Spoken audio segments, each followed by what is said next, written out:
தரங்கம்பாடி அருகே கண்ணங்குடி கிராமத்தில் அமைந்துள்ள பிரசித்தி பெற்ற தான் தோன்றி வரசித்தி விநாயகர் கோவில் திருக்குட நன்னீராட்டு விழா தமிழ் வேள்வி முறைப்படி வெகு விமர்சையாக நடைபெற்றது.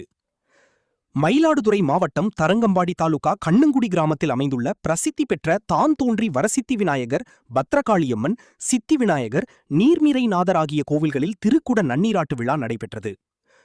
முன்னதாக திருக்குட நன்னீராட்டு விழா செய்வதற்காக கோவில்கள் புதுப்பிக்கப்பட்டு கோவில் முன் வேள்வி கூடம் அமைக்கப்பட்டு அதில் புனித நீர் அடங்கிய கடங்கள் வைக்கப்பட்டு நேற்று முதல் கால வேள்வி தொடங்கப்பட்டது.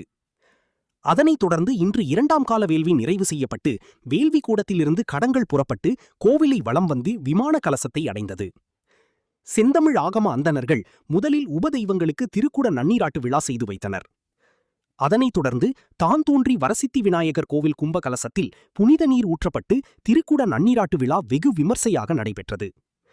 இதில் திரளான பக்தர்கள் கலந்து கொண்டு சுவாமி தரிசனம் செய்து வழிபட்டனர்.